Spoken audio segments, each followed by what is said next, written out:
오늘은 사무엘하 18장, 19장, 20장 이렇게 하도록 하겠습니다. 7장 마지막에 그 다윗 왕이 압살롬을 피해 가지고 이제 도망을 갔는데 어디로 갔는가? 요단강을 건너서 동쪽으로 피해서 마하나임이라는 곳까지 지금 갔거든요.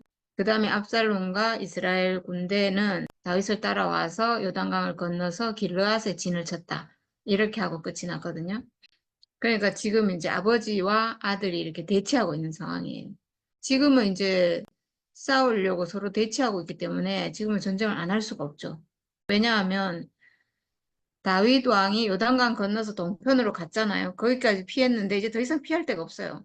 갈 데가 없잖아요. 그 서로 대치하고 있고 여기서는 이제 전쟁을 안 할 수 없는 그런 상황이라서 그래서 이제 1절부터 이제 그런 내용이 나와요. 다윗은 자기와 함께 있는 백성을 점검하여 보고 그들 위에 천부장들과 백부장들을 세웠다.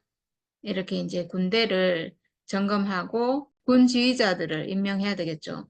그래서 이 백성을 세 대로 나눠가지고 3분의 1은 요압에게, 3분의 1은 요압의 동생인 아비새에게, 그 다음에 나머지 3분의 1은 가드 사람 이때에게 맡겼다. 이렇게 나오는데 지금 3명의 장군에게 군대를 셋으로 나눠가지고 이렇게 각각 맡겼다는 거예요.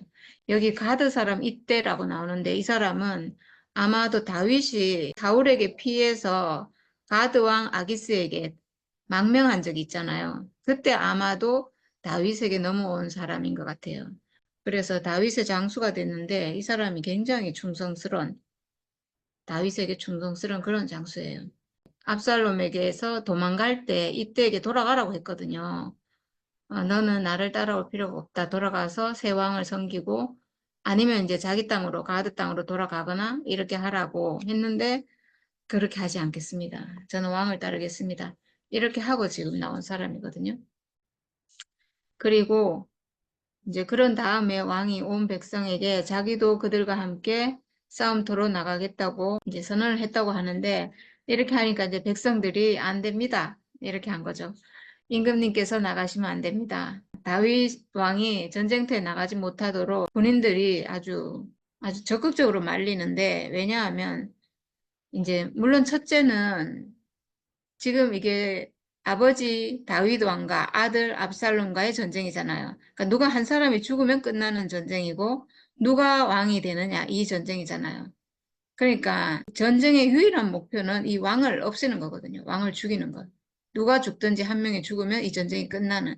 그러니까 다윗 왕이 나가면 위험하겠죠. 오직 다윗 왕 한 사람을 죽이려고 할 거기 때문에 그래서 못 나가게 왕을 보호하기 위해서 나가지 마시고 성 안에 계시라고 이렇게 하는 것일 수도 있고 그리고 또 한 가지는 이 아버지 다윗 왕이 압살롬을 만나면 전쟁을 포기할 수도 있거든요. 아들을 칠 수가 없잖아요, 다윗 왕이. 그래서 나가지 못하게 이렇게. 그래서 이제 어쩔 수 없이 왕이 백성들의 말을 따르고 성 안에 있겠다고 하고 그리고 새 장군에게 나를 생각해서라도 저 어린 압살롬을 너그럽게 대하여 주시오. 이렇게 했어요. 그러니까 압살롬을 죽이지는 말아 주시오. 이런 말인 거죠. 죽이지 않았으면 아마도 다윗 왕은 아들을 용서했을 거예요. 또 죽이지는 않았겠죠. 예. 이제 이 말을 그 왕이 이렇게 부탁하는 말을 온 백성이 다 들었다는 거예요. 다윗의 군대가 이스라엘 사람과 싸우려고 들녘으로 나가서 에브라임 숲속에서 싸움을 했는데 여기 보면 다윗의 군대 그리고 이스라엘 사람 이렇게 돼 있어요. 그러니까 다윗의 군대는 아마도 그 다윗을 따르는 관리들 아주 다윗을 충성스럽게 따르는 여기 이제 3명의 장군이 있고 이 3명의 장군과 그 군사들 이렇게 되겠죠. 그리고 이스라엘 사람 이랬는데 이스라엘은 거의 10지파니까 굉장히 많죠. 그러니까 압살롬의 군대가 훨씬 강한 거죠, 사실은. 많고. 근데 이스라엘 백성이 다윗의 부하들에게 패하였는데 그들은 그날 거기에서 크게 패하여서 2만 명이나 죽었다. 네, 결국 패할 수밖에 없겠죠. 네. 싸움이 온 땅 사방으로 번져나가자 그날 숲속에서 목숨을 잃은 군인이 칼에 찔려서 죽인 군인보다 더 많았다. 이렇게 했는데 이제 싸움을 해가지고 죽은 사람보다 숲속에서 죽은 사람이 더 많대요. 그러니까 이거는 뭐 숲이 험해서 그럴 수도 있고 또 어떤 하나님의 개입으로 하나님의 초자연적인 어떤 역사하심으로 그래서 이제 숲에서 목숨을 잃은 사람이 많다 이렇게 나오는데 그 뒤에 어떻게 숲에서 목숨을 잃었는지 이제 그 뒤에 사실은 압살롬이 노새를 타고 가다가 노새가 큰 상수리 나무 울창한 가지 밑으로 달려갈 때 그의 머리채가 상수리 나무에 비감기는 바람에 그는 공중에 매달리고 그가 타고 가던 노새는 빠져나갔다. 이렇게 이제 숲속에서 목숨을 잃었다는 거죠. 여기 보면 머리가 이렇게 엄청 길었을 거 아니에요. 압살롬이 머리가 외모가 엄청 아름답고 준수하고 머리가 너무 길어가지고 1년에 한 번씩 그 머리를 깎았는데 200세겔이나 나갔다. 이런 표현이 있었잖아요.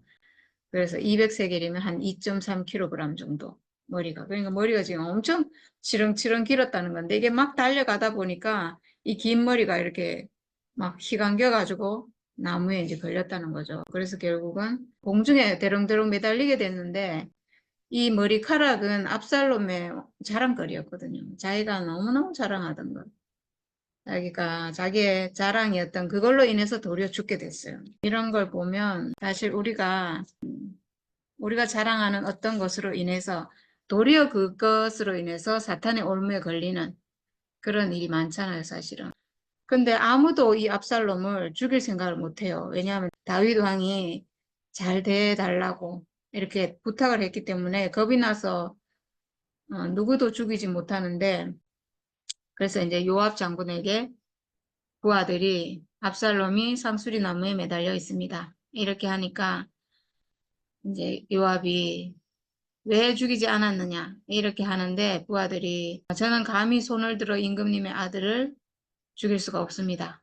이렇게 했어요. 왜냐하면 다윗 왕이 부탁하는 걸 들었기 때문에 그렇게 도저히 할 수 없습니다. 이렇게 하니까 요압이 투창 세 자루를 손에 들고 가서 아직도 상수리 나무 한가운데 산채로 매달려 있는 압살롬의 심장을 꿰뚫었다. 이렇게 하고 요압의 무기를 들고 다니는 젊은이 10명도 모두 둘러싸고서 압살롬을 쳐서 죽였다. 이렇게 했어요. 그러니까 세상적으로 보면요. 요압이 잘한 거예요. 이 지금 압살롬을 죽이지 않으면 이 전쟁이 끝이 안 나거든요. 그러면 이 수많은 사상자가 나고 백성들이 죽고 뭐 전쟁이 끝이 안 나잖아요. 그러니까 죽여야 되는 게 마땅한데 근데 지금 이 요압 장군은 다윗에게 복종해야 될 다윗의 부하 장수거든요. 사실은. 그러니까 이게 엄청난 범죄가 돼가지고 나중에는 결국 이 일 때문에 저는 나중에 죽임을 당하는 게 아닌가 이런 생각이 드는데 하여튼 이 사람 지금 왕의 명령에 복종하지 않고 자기 임의대로 처리했어요. 어쨌든 왕에게 순종해야 되고 그리고 다윗 왕이 알아서 하거나 아니면 하나님이 알아서 해야 될 일이죠, 이거는. 근데 이제 압살롬이 죽었다는 소식을 다윗에게 이제 전하기 위해서 사독의 아들 아히마아스가 제가 가서 전하겠습니다. 이렇게 해요. 근데 이 요압은 이 소식을 전하면 이게 상이 없다는 걸 알고 있거든요. 전에 사울 왕이 죽은 소식을 전하러 온 사람도 결국 죽였잖아요. 다윗이. 그런 것처럼 지금 압살롬이 죽었다는 소식을 전하면 이게 기쁜 소식이 아니잖아요. 그래서 아마도 요압은 아히마아스를 굉장히 좀 귀하게 아들같이 이렇게 생각했나 봐요. 그래서 안 된다고 이렇게 얘기하고 그래서 에티오피아 사람에게 이제 가서 전하라고 이렇게 해요. 그러니까 이 사독의 아들 아히마아스가 3번이나 제가 가서 전하겠습니다. 그럼 아히마아스는 왜 이렇게 했는지 모르겠어요. 알 텐데 이 사람도 다윗 왕이 아들을 죽이지 말라고 했다는 걸 알고 그리고 아들이 죽었다는 소식을 들으면 다윗 왕이 절대로 상을 주지 않고 어쩌면 죽을 수도 있는 그런 일이라는 걸 몰랐는지 자기가 끝까지 가겠다고 이렇게 해서 결국은 이제 가게 되는데 빨리 달려가서 아히마스가 더 먼저 도착했대요. 그래서 다윗 왕이 아히마스를 보고 그 어린 압살롬도 평안하더냐 이렇게 물어봐요. 그러니까 지금 전쟁의 승리를 전하러 갔는데 왕이 전쟁의 승리보다 압살롬이 지금 살아있는지 잘 있는지 이걸 더 궁금해하는 거 보고 아마도 아히마아스는 요압이 왜 전하러 가지 말라고 했는지 아마 알았을 것 같아요. 그 왕이 압살롬이 잘 있느냐 이렇게 묻는데 죽었습니다 이렇게 말할 수가 없잖아요. 그래서 이제 하여튼 지혜롭게 돌려서 얘기를 해요. 임금님의 신하 요압이 이 종을 보낼 때 큰 소동이 있었습니다만은 무슨 일인지는 모르겠습니다. 이렇게 이제 모른 척하고 이제 딴 얘기를 해요. 그거를 전하면 안 되는구나 하는 거를 안 것 같아요. 그 다음에 이제 에티오피아 사람이 그 뒤에 따라 들어왔는데 이제 또 물어보죠, 왕이. 그 어린 압살롬이 평안하더냐 이렇게 물으니까 높으신 임금님의 원수들을 비롯하여 임금님께 반역한 자들이 모조리 그 젊은이와 같이 되기를 바랍니다. 이렇게 대답해요. 이거는 이제 죽었다는 얘기죠. 그래서 왕은 이 말을 듣고 마음이 찢어질 듯이 아파서 성문 위에 다락방으로 올라가서 울었다. 그는 올라갈 때 내 아들 압살롬아, 내 아들 압살롬아, 너 대신에 차라리 내가 죽을 것을 압살롬아, 내 아들아, 내 아들아 하고 울부짖었다. 이렇게 나와요. 네, 아들이 어쩌면 예상했을 거예요. 당연히 뭐 전쟁하고 지면 죽을 수 있고 전쟁하다가 또 죽을 수도 있고 그래서 특별히 부탁한 건데 그래서 아마도 어쩌면 살 수 있다고 기대를 걸었을 거예요. 부하들이 그래도 내가 이렇게 부탁했는데 살려는 주겠지. 그래도 목숨은 살려주고 사람만 있으면 아마도 다윗은 자기 아들이 사람만 있으면 된다고 생각한 것 같아요. 그 압살롬이 암논을 죽이고 도망을 갔잖아요. 그리고 도망을 갔다가 다시 돌아와서 이제 아버지는 만나지 못하지만 거의 유배 생활 비슷하게 이제 자기 성에서 살았을 때도 그냥 그렇게 살아있으면 된다고 생각한 것 같아요. 그냥 평안하게 내 아들이 살아있으면 된다. 내 얼굴을 안 봐도 괜찮다. 죄는 지었지만 살아있기만 해라. 이렇게 한 것 같은데 지금도 마찬가지예요. 너무나 죽을 죄를 지었죠. 너무나 큰 죄를 이거는 뭐 용서할 수 없는 죄잖아요. 아버지를 죽이고 왕위를 뺏어가고 이렇게 한 거니까 이 압살롬은 만약에 전쟁에서 이겼으면 왕도 죽이고 신하들도 죽이고 다 죽였을 거잖아요. 그러니까 그런 죄를 지었으니까 마땅히 죽어야 될 죄지만 이 다윗 왕은 그래도 살려주고 어딘가에서는 살아있기를 이렇게 바란 것 같아요. 저는 이게 정말 세상의 전쟁 같으면 뭐 죽는 게 당연하고 그런 건데 이게 지금 사탄과의 전쟁이라고 생각하면요. 우리는 사람을 사로잡고 있는 사탄과의 전쟁에서 사탄을 물리치는 게 우리의 목적이잖아요. 그 사람을 사로잡고 있는 사탄의 세력, 선악과의 세력을 없애는 게 목적이고 그 사람 목숨을 끊는 게 목적이 아니거든요. 그러니까 그 사람은 살아있어야 되죠. 살아있는 사람은 필요하고 소중하고 단지 그 사람을 사로잡고 있는 사탄의 세력이 끝나기를. 이게 지금 이 전쟁의 목적이잖아요. 그러니까 압살롬은 살아있기를 바라는 이 마음이 저는 하나님 마음이 아닌가 이런 생각이 들었어요. 하나님은 사람이 죽기를 바라는 하나님이 아니잖아요. 살아있는 사람을 쓰시고 사람은 살아있기만 하면 그 자체로 하나님 형상으로 회복될 수 있고 가능성이 있고 언제든지 쓰여질 수 있는 사람이고 가난해지기만 하면 하나님 앞으로 돌아올 수 있는 사람인데 그러려면 살아있어야 되죠. 목숨은 붙어 있어야 회복될 길이 있잖아요. 그래서 저는 정말 그 사람을 향한 하나님 마음이 그 자기 아들을 향한 다윗의 마음과 같지 않은가 그런 생각이 들었어요. 사람은 너무 소중하니까. 그렇다고 여기 뭐 일반 백성의 목숨이 소중하지 않다 이게 아니고 다 소중한 거죠. 살아있는 모든 사람의 목숨이 다 소중하고요. 지금 다윗 왕과 압살롬, 아버지와 아들 이 관계에서 다윗 왕에게 이 압살롬이 소중하다는 것은 다윗 왕의 아들, 그러니까 하나님의 아들 된 모든 사람 이런 의미인 거죠. 그 압살롬이라는 아들 안에 하나님이 지으신 모든 사람이 포함돼서 하나님 앞에서는 모든 살아있는 사람이 다 너무 소중한 거죠. 어떤 죄를 지었을지라도 살아있기를 바라는 그런 하나님 마음이 아닌가 그런 생각이 들었어요. 그 다음에 이제 19장에는 다윗이 아들의 죽음을 너무 슬퍼하고 있으니까 압살롬을 죽인 요압이 어떻겠어요? 자기가 사실 큰 죄를 지은 건데 근데 요압은 그렇지 않은 것 같아요. 지금 부하들이 전쟁에 나가서 이긴 것을 축하해야 되는데 축하를 못하고 아들이 죽은 것을 슬퍼만 하고 있으니까 왕을 찾아가서 막 항의를 해요. 와, 저는 이거 보고 참 이 요압이라는 사람이 도대체 야, 엄청난 권한을 이게 이제 군권을 가지고 있으니까 그러겠죠. 일단 대장군이니까 힘을 가지고 있잖아요. 여기 지금 오늘 보면 좀 너무 심하다 이런 생각이 들어요. 왕에게 뭐라고 하냐면 요압이 집으로 왕을 찾아가서 항의하였다. 임금님, 모든 부하가 오늘 임금님의 목숨을 건지고 임금님의 아들들과 딸들의 목숨도 건지고 모든 왕비의 목숨과 후궁들의 목숨까지 건져드렸습니다. 그런데 임금님께서는 오늘 부하들을 부끄럽게 만드셨습니다. 임금님께서는 어찌하여 임금님을 반역한 무리들을 사랑하시고 임금님께 충성을 바친 부하들을 미워하시는 겁니까? 차라리 오늘 압살롬이 살고 우리가 모두 죽었더라면 임금님께서는 더 기뻐하셨을 것입니다.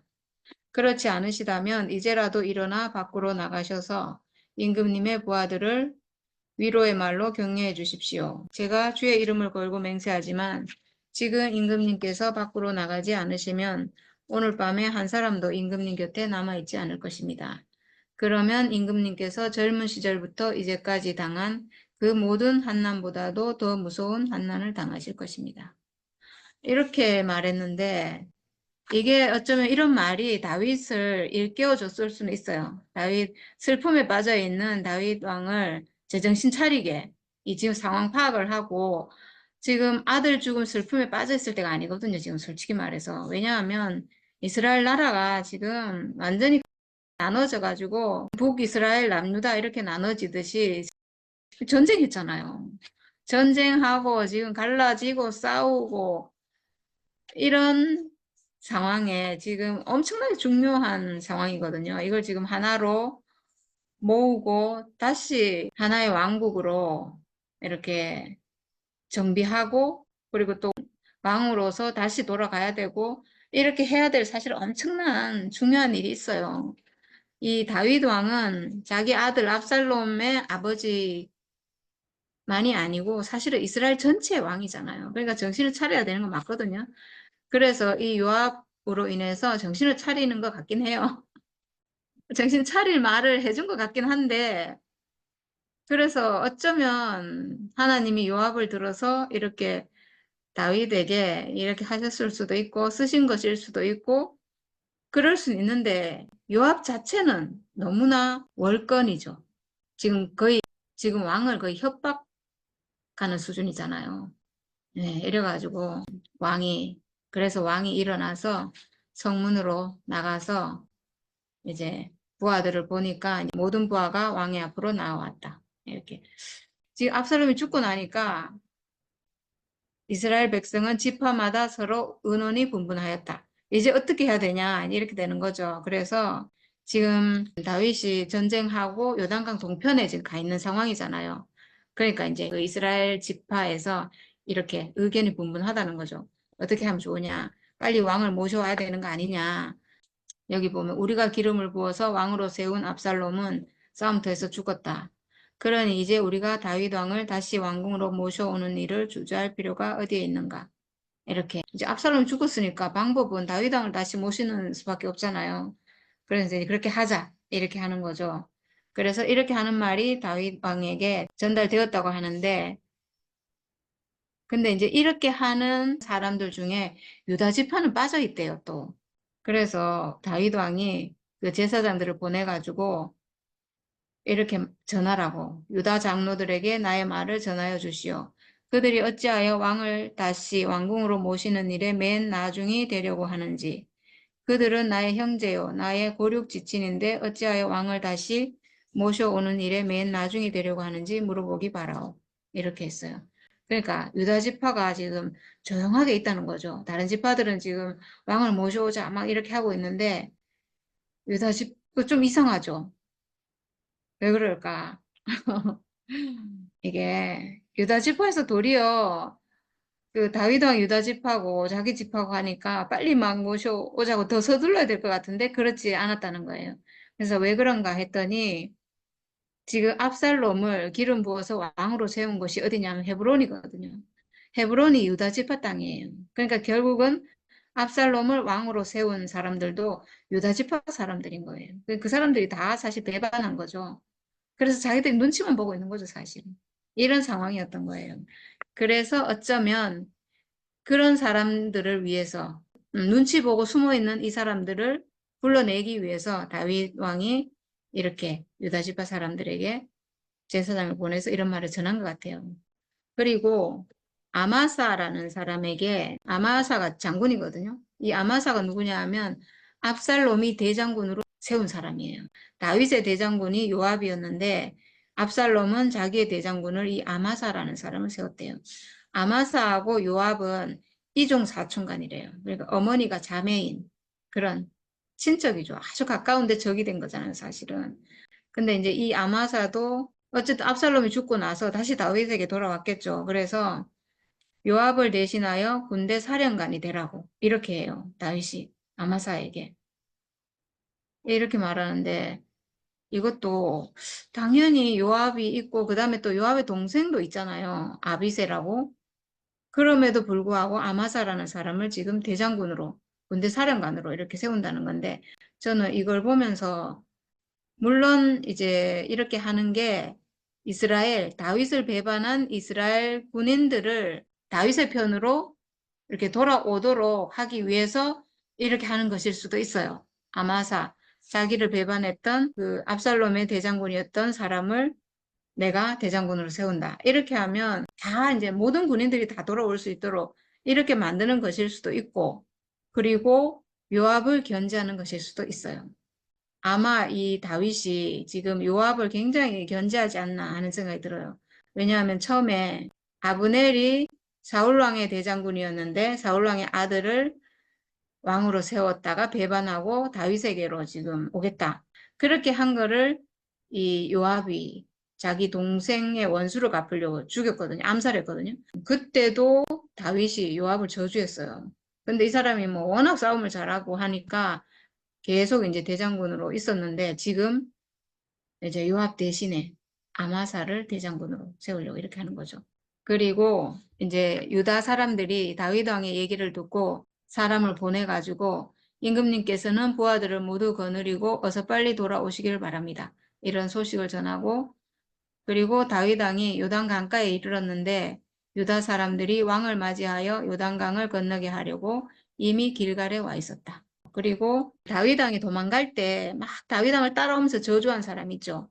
베냐민 사람인데 게라의 아들인 시므이라는 사람이 다윗을 막 엄청 저주했는데 지금 다윗이 이기고 나니까 다시 찾아와요. 그래가지고 그때 했던 거 용서해 주십시오. 이렇게 오고 그 다음에 사울 집안의 종인 시바 그때 요나단의 아들인 무비보셋의 종이 된 시바 있잖아요. 그 시바도 근데 이 시바가 그때 도망칠 때 찾아와가지고 자기의 상전인 무비보셋이 자기가 왕이 될 것을 기다리고 있다고 이렇게 거짓말을 했잖아요. 그 시바거든요. 자기 아들 15명과 자기의 종 20명도 다 데리고 이렇게 왔대요. 왕의 한심을 사려고 이렇게 왕의 가족이 강을 건너는 것을 이렇게 도왔다고 합니다. 그 다윗 왕을 저주했던 그 시므이가 왕에게 와서 이 종의 허물을 마음에 담아두지 마십시오. 이렇게 이제 그때 잘못한 거에 대해서 이제 사죄하고 이렇게 하는데 사실 용서할 수 있는 죄가 아니죠. 뭐 왕을 그렇게 정말 심하게 했잖아요. 근데 지금 왕이 이겼다고 해서 와가지고 뉘우친다고 막 지금 이렇게 사죄하는데 이게 진정한 사죄가 아니잖아요. 당연히 다윗이 승리하니까 자기 살기 위해서 이렇게 나온 거고 그렇지만 다윗 왕은 이걸 받아줘요. 왜냐하면 지금은 그런 어떤 자기 개인적인 복수를 하는 것보다 지금 나라가 하나 되는 게 더 중요하거든요. 그러니까 지금 이제 다윗 왕은 정말 이 나라를 하나가 되게 해야 되겠다. 이 나라를 하나님 백성, 하나님 나라로 회복되게 하고 이 모든 나라의 자기는 왕인 거잖아요. 그런 마음으로 돌아와서 이 시므이조차도 용서해요. 네, 지금은 용서해요. 그래서 뭐라고 하냐면 왕이 시므이에게 맹세하였다. 너는 처형을 당하지 않을 것이다. 이렇게 맹세를 해요. 그래서 자기 생전에는 맹세했기 때문에 지금 이런 맹세는 하나님 앞에서 하는 맹세거든요. 그래서 이걸 어길 수 없어요. 지켜야 돼요. 근데 나중에 그 자기 죽을 때 자기 아들 솔로몬에게 얘기해요. 시므이 죽이라고. 네, 이렇게 마음에 개인적인 어떤 복수 어떤 그런 게 있지만 자기 맹세했기 때문에 그걸 지키고 네, 그렇게 나중에 유언으로 남겨요. 네, 그 다음에 이제 무비보셋, 무비보셋이 나오는데 그는 왕이 떠나간 날부터 평안하게 다시 돌아온 날까지 발도 씻지 않고 수염도 깎지 않고 옷도 갈아입지 않았다. 예, 이렇게 했는데 저는 이 무비보셋은 정말 왕의 은혜를 알고 이 사람은 정말 가난한 사람이잖아요. 그 몰락한 왕가의 후손이고 까딱하면 죽을 수 있고 정말 무시 멸시 받을 수 있는 위치에 있고 누가 알아주겠어요. 지금 사울왕의 후손인데 정말 힘도 명예도 아무것도 없는 거기다가 두 다리도 절고 있고 그러니까 이 사람은 다윗 왕이 아니면 자기가 없는 사람이에요. 사실은 다윗이 있어야 자기의 명예가 있는 그러니까 정말 진심으로 이렇게 했을 것 같아요. 근데 이 사람을 그 종인 시바가 모함을 했잖아요. 그래서 왕이 아직도 그 오해가 풀리지 않아서 뭐라고 하냐 하면 그가 예루살렘에 와서 왕을 맞이하니 왕이 그에게 물었다. 무비보셋은 어찌하여 나와 함께 떠나지 않았느냐? 이렇게 물어요. 그러니까 무비보셋이 높으신 임금님, 저는 다리를 절기 때문에 나귀를 타고 임금님과 함께 떠나려고 제가 탈 나귀의 안장을 얹으라고 저의 종에게 일렀으나 종이 그만 저를 속였습니다. 그리고 그가 임금님께 가서 이 종을 모함까지 하였습니다. 임금님은 하나님의 천사와 같은 분이시니 임금님께서 좋게 여기시는 대로 처분하시기를 바랍니다. 네, 이 사람은 정말 다윗 왕이 아니면 살 수 없는 사람이라서 정말 뭐 왕께서 원하시는 대로 저게 하십시오. 그럴 수밖에 없을 것 같아요. 왕이 자기를 버리면 자기는 뭐 살 길이 없는 사람이고 종에게도 치여가지고 지금 종이 더 권세를 누리고 있고 이런 상황이잖아요. 예. 이 종 입장에서는 이 무비보셋만 없으면 자기가 안 그러면 뭐 주인 노릇하고 살 건데 지금 뭐 그러니까 이제 그 혼란한 틈에 모함을 한 거죠. 근데 다윗 왕이 이게 오해가 안 풀렸는지 아니면 오해는 풀렸을 수 있어요. 이렇게 얘기해서 이 종인 시바가 거짓말을 했구나 이럴 수 있는데 아마도 자기가 도망칠 때 어쨌든 이 시바라는 종이 막 많은 음식을 가지고 와서 자기를 대접하고 도왔잖아요. 그래서 아마 지금 봐주는 건지 아니면 오해가 덜 풀린 건지 모르지만 뭐라고 하냐 하면 너는 시바와 밭을 나누어 가져라 이렇게 그래서 무비보셋이 왕에게 높으신 임금님께서 안전하게 왕궁으로 돌아오시게 되었는데 이제 그가 그 밭을 다 차지한들 어떻습니까? 이렇게 말했어요. 조금 어떤 섭섭함의 표현일 수도 있는데 이게 어쩌면 이 사람의 진심일 수도 있어요. 왜냐하면 자기는 지금 밭이 필요한 사람이 아니고 다윗 왕 한 사람이 있으면 되는 사람이거든요. 다윗 왕이 있으면 왕의 상에서 먹고 뭐가 더 필요하겠어요. 네, 그 다음에 이제 다윗과 바르실레라는 사람이 나오는데 이 바르실레라는 사람은 그 다윗이 압살롬을 피해가지고 요단강 동편 마나임으로 피했을 때 그때 도움을 준 사람이 3명 있었거든요. 소업이라는 사람이 도와줬고 마길이라는 사람, 그 다음에 바르실레라는 사람이 음식을 갖다 주고 이렇게 많이 도와줬거든요. 그래서 그 사람 보고 이제 함께 가자고 이렇게 하니까 이 사람이 제가 얼마나 더 오래 산다고 임금님과 함께 예루살렘으로 올라가겠습니까? 제 나이가 지금 80입니다. 이렇게 말하면서 사양을 해요. 아주 정중하게 사양을 하고 그리고 자기 아들 김함이라는 아들이 있는데 이 아들을 데리고 가십시오. 이렇게 해요. 네, 이렇게 해가지고 드디어 온 백성이 요단강을 건넜고 왕도 이제 건넜고 네, 이렇게 했다는 얘기가 나오고 근데 이제 이렇게 그러니까 유다 지파가 마중 나와가지고 왕을 요단강 건너게 도와드리고 이렇게 이제 안내하고 이렇게 했다는 거잖아요. 이렇게 했다는 얘기를 이제 이스라엘 온 지파에서 이제 듣고 또 항의를 하러 와요. 참, 분쟁이 끝이 없어요. 이스라엘 온 지파에서 다윗 왕을 다시 모셔옵시다. 막 이런 얘기를 하고 있는 중에 이제 유다 지파에서 먼저 모셔갔고, 이러니까 지금 남아있는 이 다른 모든 이스라엘 지파에서 먼저 그 다윗 왕을 모셔옵시다 이렇게 한 거는 자기들인데, 막상 그 공은 누가 차지했는가? 유다 지파가 차지하게 된 거죠. 그래서 막 와서 항의를 한다는 거죠. 갑자기 온 이스라엘 사람이 왕에게 몰려와서 말하였다. 어찌하여 우리의 형제인 유다 사람들이 우리와 의논도 없이 임금님을 몰래 빼돌려 임금님과 임금님의 가족과 다윗 왕의 모든 신하를 모시고 건넜습니까? 이렇게 막 항의를 해요. 그러니까 유다 사람들이 왕이 이제 다시 돌아오고 승리하고 이렇게 하니까 아마 이 유다 지파 사람들이 너무 기세가 등등했는지 우리가 임금님과 더 가깝기 때문이다. 이렇게 말했어요. 그러니까 또 이스라엘 사람들이 가만히 안 있고 우리는 임금님께 요구할 권리가 너희보다 10갑절이나 더 있다. 그런데 어찌하여 너희는 우리를 무시하였느냐. 이렇게 했다고 하는데 10지파니까 그러니까 10갑절이나 더 있다는 거죠. 높으신 임금님을 우리가 다시 모셔와야 되겠다고 맨 먼저 말한 사람이 바로 우리가 아니었느냐. 이렇게 이제 항의를 했는데 그래도 유다 사람의 말이 이스라엘 사람의 말보다 더 강경하였다. 지금 막 전쟁하고 굉장히 혼란스러운 그런 상황인 거죠. 그러니까 이럴 때 온 백성을 하나 되게 하기 위한 그런 어떤 왕의 역할이 다윗 왕의 어떻게 행동하느냐가 굉장히 중요하죠, 사실은. 네, 20장에는 세바라는 사람이 또 나와요. 이 사람은 불량배라고 하는데 베냐민 사람이래요. 그러니까 베냐민 땅에 희한하게 불량배들이 많아. 전에도 불량배들이 나왔는데 여기도 그는 나팔을 불면서 이렇게 외쳤다. 우리가 다윗에게서 얻을 몫은 아무것도 없다. 우리가 이세 아들에게서 물려받을 유산은 아무것도 없다. 그러니 이스라엘 사람들아 모두들 자기의 집으로 돌아가자. 이렇게 했는데 어쩌면 이제 그럴 수 있죠. 베냐민 사람들은 그 사울 왕이 베냐민 지파였잖아요. 그러니까 그때는 아마 자기들이 굉장히 기세가 등등했을 텐데 이제 사울 왕 시대가 지나고 왕위를 뺏기고 이러니까 어떤 원한이 있겠죠. 다윗에게. 원한이 있고 그리고 지금 앞에 유다 지파를 제외하고 다른 지파에서 지금 막 항의를 했잖아요.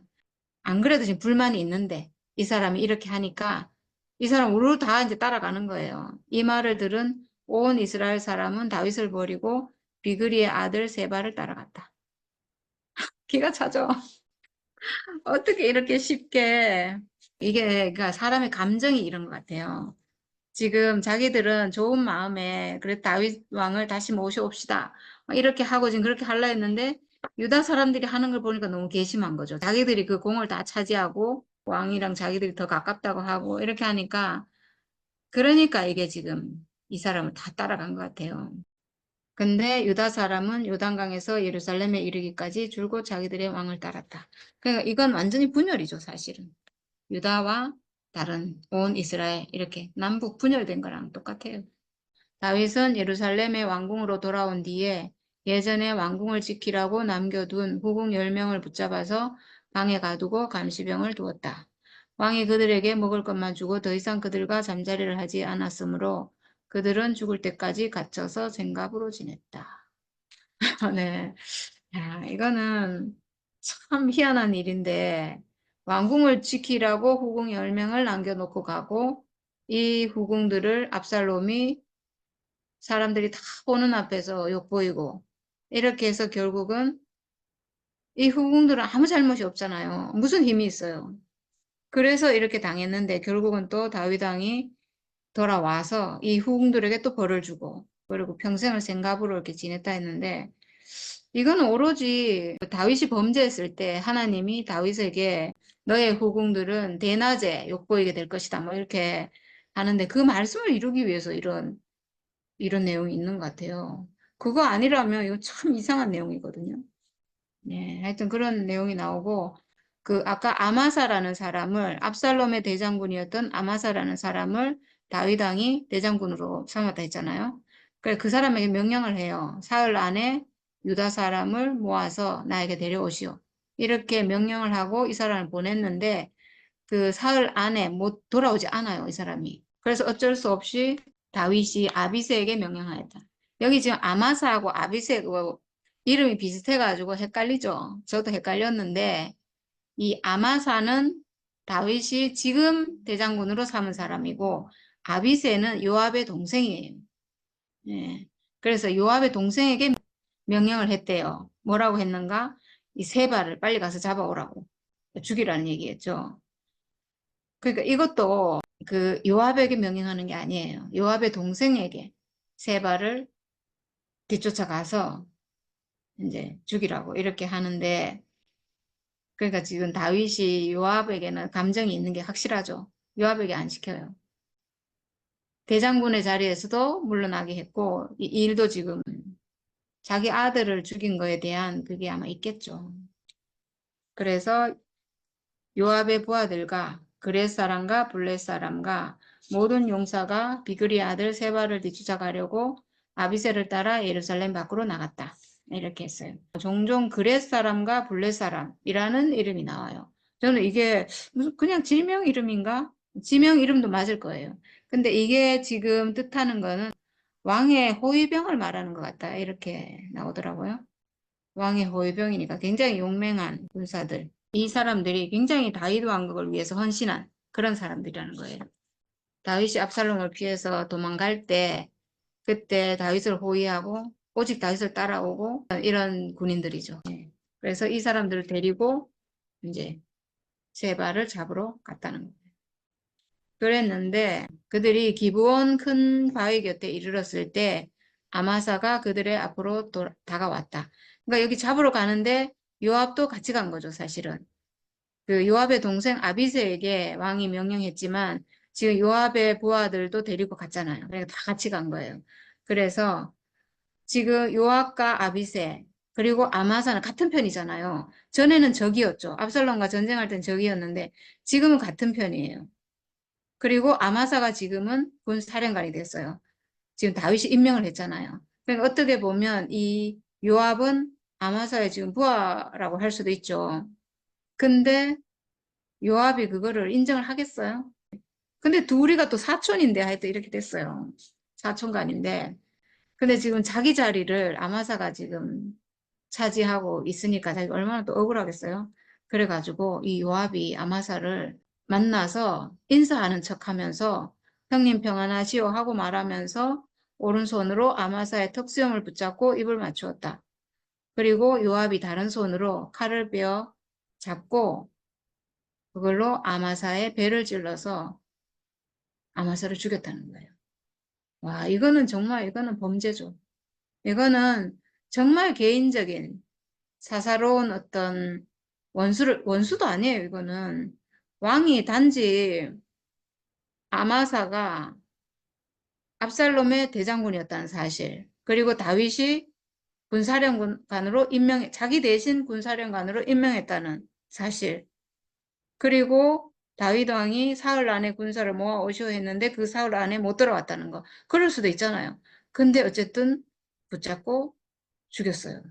어쨌든 개인적인 어떤 사촌간인데 이건 복수도 아니고 뭐라고 해야 될지 모르겠네요. 왜 죽였는지 저도 잘 모르겠어요. 저도 이 죽이는 장면이 나와서 제가 깜짝 놀랐는데 도대체 왜 죽였지?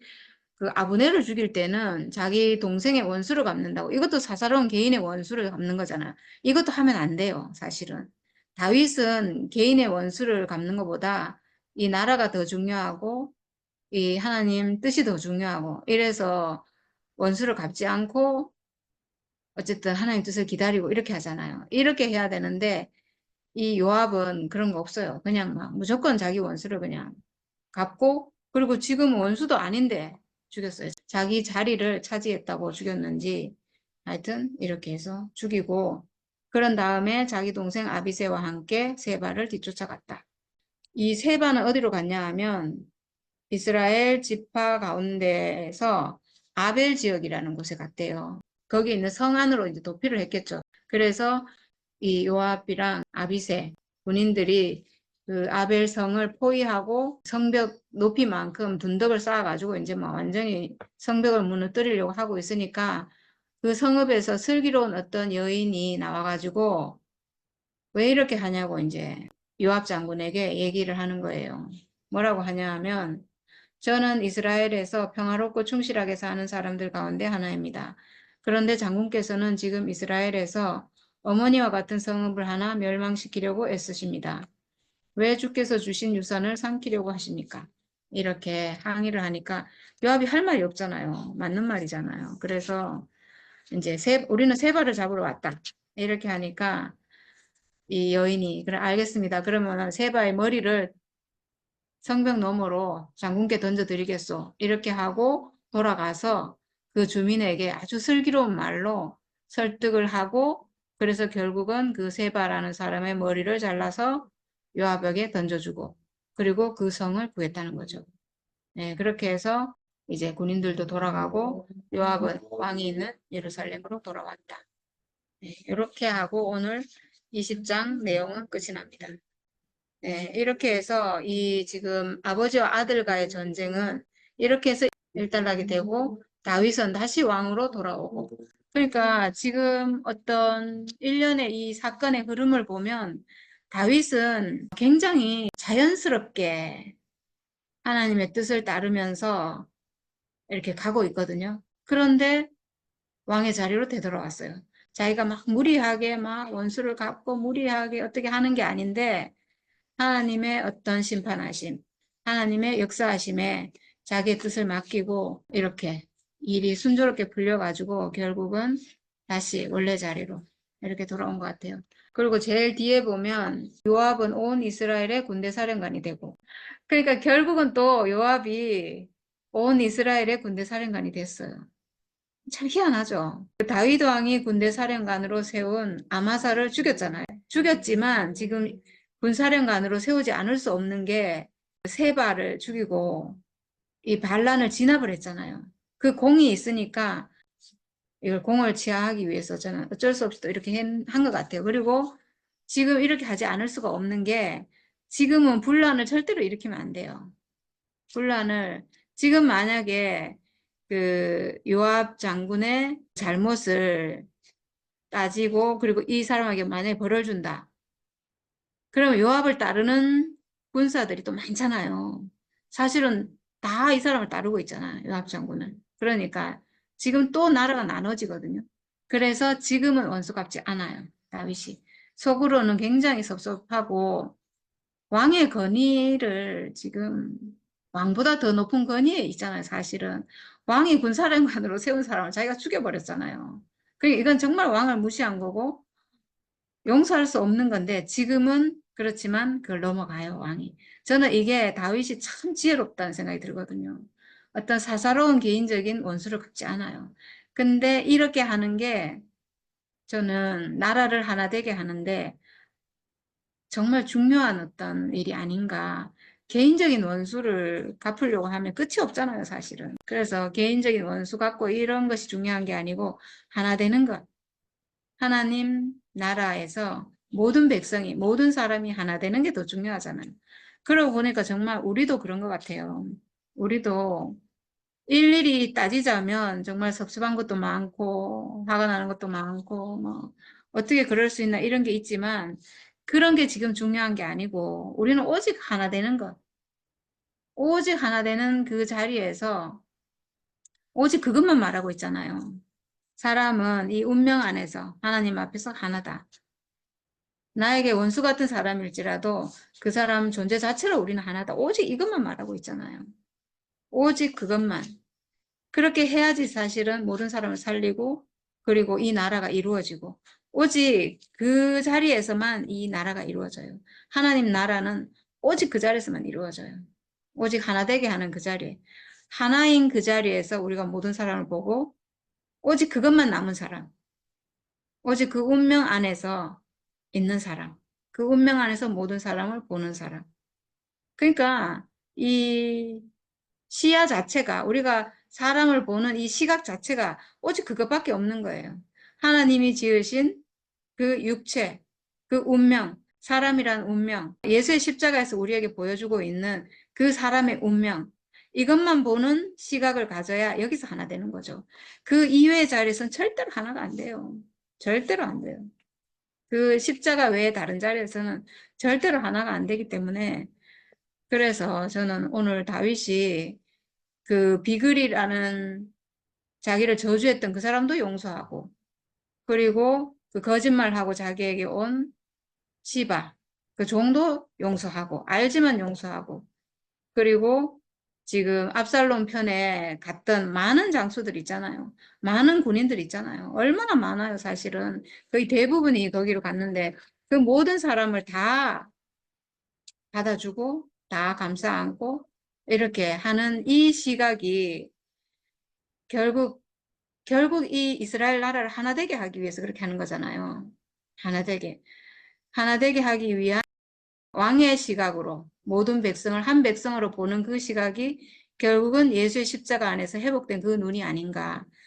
그건 예표지만, 다윗 안에서는 예표지만 실제는 어디서 이루어지냐면 예수의 십자가 안에서 이루어지는 거죠. 예, 근데 그게 우리 안에서는 정말 이게 그냥 사실이 돼서 실제라는 게 진짜 너무 놀라워요. 실제로 우리가 사람을 보는데 그 눈으로 보여지고, 왜냐하면 생각이 아니니까요. 우리가 누구에게 뭐 섭섭하고, 뭐 누구에게 원수지고, 뭐 원수 갚아야 되고 이런 거 다 생각이잖아요. 그런 생각에 우리가 속는 것이 아니라 그냥 존재를 보고 하나 되는 이 세계로 회복이 돼서 그 눈으로 사람을 볼 수 있다는 이게 정말 하나님 나라인 것 같아요. 이렇게 해야 하나님 나라가 이루어져요, 사실은. 하나님 나라는 오직 이 안에서만, 이 자리에서만 이루어지거든요.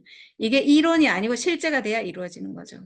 저는 다른 사람은 모르겠는데, 저는 지금 구체적으로 형제와 같이 살잖아요. 남편과 같이 살고, 이렇게 하는데, 사실 남편과 이게 가장 안 되는 거거든요. 안 돼요, 사실은. 제가 남편과 하나 됐다. 이렇게 하면 사람들이 남편과 그게 된다. 우리가 맞아서 하나가 아니고 운명 안에서 하나 되고 오직 그 존재만 보는 눈 안에서 우리가 하나 돼서 이렇게 산다 이러면 사람들이 둘이 사니까 둘인 되겠지. 이렇게 말할 수 있는데 이거 완전 반대예요. 둘이 사니까 안 되는 거거든요, 사실은. 가장 힘든 거예요. 가장 힘든 관계에서 이게 하나가 됐다는 것은 다 된다는 거거든요. 모든 사람에게. 누구든지 다 될 수 있다는 거거든요. 우리가 하나 된 이 나라가 하나인 나라듯이 우리가 모든 사람을 볼 때 그 시각으로 보면 다 하나가 된다는 거죠. 이게 하나님 나라인 것 같아요. 그러니까 오늘 다윗이 보여주고 있는 이 왕국을 하나 되게 하려는 그 시각이 하나님 나라를 이루는 그 시각이 아닌가. 우리가 작지만 지금 그걸 지금 경험하고 이렇게 가고 있다는 게 정말 너무 놀랍고, 네, 감사한 일입니다. 네, 요약 정리 잘했고, 거기서 마치 모래에서 사금을 싹 골라내듯이 핵심적인 것을 골라서 마지막에 정리를 하니까 아멘이 되네. 그래, 맞아요. 지금 여기 기록된 거 보면 진짜 다윗이 지혜롭게 처신을 너무 잘했네요. 뭐, 너는 왜 죽였냐, 너는 왜 살렸느냐, 왜 배반했느냐, 왜 했냐, 이걸 따지기 시작하면 뭐 끝이 없잖아요, 진짜. 그런데 왕이 되니까, 예, 이 모든 백성을 다 함께 품고 가야 되는, 이런 시각이라는 게 참, 왕의 시각이라는 것도 이런 의미 보면 진짜 대단하네요. 예. 그러니까 우리가 개인적으로 있거나 한 부분으로 있을 때는 전체적 시각이 없는데, 이 나라의 임금의 시각이 있으면 모든 백성을 볼 수 있는 저 사람 저렇구나 이렇구나 해갖고 지적하고 또 고치려고 하고 뭐 이렇게 뭐 합니까? 벌 주려고 하고 이러면 야 살아남은 사람이 없는데 그러지 않고 품으려고 하니까 야, 아마 이런 왕의 마음이 하나님이 사람을 보는 마음으로 그렇게 나온 것이 아닌가 오늘 그런 생각이 들고 자식들 형제들끼리는 서로 싸우는데 부모의 시각이라는 거 그렇잖아요. 어떤 형제도 보면 어떤 자식도 보면 거기서 뭐라 합니까? 예, 못난 자식을 더 챙기고 그렇게 하는 것처럼 부모 마음이 그런 것처럼 오늘 이 다윗이라는 이 왕의 마음이 이렇게 저렇게 압살롬을 향한 마음을 볼 때도 진짜 어떻게 개인으로 생각하면 죽일 놈인지 그런 죽일 놈을 갖다가 뭐라 하냐면 야 너는 목숨만 살았으면 좋겠다 이런 마음을 가지고 그리고 배신자도 품고 또 습수하게 한 사람도 품고 또 머리 쓴 사람도 품고 뭐 다 이렇게 품어서 그런 시각을 갖다 하나님 나라의 시각이다. 하나님의 시각이다. 예. 우리에게도 그런 시각을 가질 수 있다. 어떻게 가지는가? 사람의 운명. 야, 우리가 육체의 죽음을 가졌다는 이 운명, 이 사실을 해서 모든 사람을 갖다 그 시각으로 볼 때 내가 그 시각에서 은혜를 받은 것처럼 구원을 받은 것처럼 예, 다른 사람도 그 자리에서 구원을 받을 수 있구나. 이렇게 생각하니까 넘어가지는 거죠. 오늘 그렇게 얘기하니까 하나님 나라가 이렇게 비록 세상으로 보면 불합리하고 말이 안 되는 것 같은데 그럼에도 불구하고 오늘 다윗이 한 행동을 보니까 다 이렇게 하나님 나라의 시각으로 모든 백성을 품고 한 나라 다시 하나를 회복하기 위해서 이렇게 하는 행동을 보니까 얼마나 이것이 우리에게 이렇게 야, 그, 먼저 본이 되고 나아가서 우리에게 예표가 되다가 이것이 실제로 예수 안에서 실제로 이루어졌구나. 그리고 우리가 지금 아까 뭐 작지만 지금 이렇게 이루어지고 있다는 표현을 썼는데 그런 것 같아요. 저도 이제 옆에 같이 살아보니까 내 마음에 안 드는 것도 있고 막 많고 어떨 싸울 때 보면 우리 팽팽하게 싸우거든. 그런데 왜냐면 이렇게 일 놓고 보면 서로 의견이 다른 거라. 나는 이래 하자, 저 사람은 저렇게 하자. 뭐. 그런데 이제 뭐 뒤에 또 돌아서 아무 일도 안 한 것처럼 지나가고 그렇게 지나왔는데 서로가 이렇게 진짜 하나로 오늘 여기 나와 있는 것처럼 다윗의 시각처럼 하나님 나라의 시각처럼 그렇게 사람이란 운명 안에서 이루어진 일로 그렇게 봐지니까 이렇게 그것도 지나가고 이것도 지나가고 그래야 된다는 것이 너무 이렇게 참 신선하고 새로운 시각으로 우리 인생을 살 수 있도록 길을 열었다는 것이 너무 감사하고 그래서 우리가 지금 이렇게 잘 살고 있구나 그런 생각을 해봤습니다. 네, 우리에게 이렇게 진짜 새로운 시각으로 사람을 보고 사람을 대하고 나도 그 새로운 시각으로 살 수 있도록 우리를 진짜 이 구원 회복하신 분이 있고 그 생명으로 우리를 살 수 있도록 예, 그런 시간이 우리에게 주어졌다는 것이 우리 인생의 가장 큰 복이 아닌가 그런 생각을 해봅니다. 예, 주님을 찬양합니다. 아멘.